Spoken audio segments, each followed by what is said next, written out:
Stand facing your dumbbells. Inhale and then hinge your hips back, maintaining as straight or nearly straight legs and a straight lower back. Grip the dumbbells and exhale, driving the heels into the ground while lifting the dumbbells to your hips. Maintain good posture.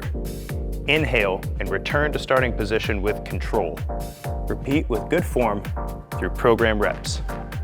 The Dumbbell Romanian Deadlift is a gnarly exercise that targets your hamstrings, and it's very powerful. Super excited to show this one to you.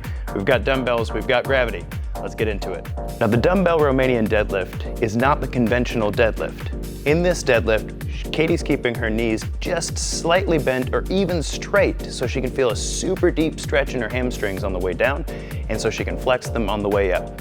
She's also doing a great job of keeping her back as straight as possible. If there's a little bend, it's okay. That's why we don't use as heavy a weight in this sort of deadlift as we do in a conventional deadlift.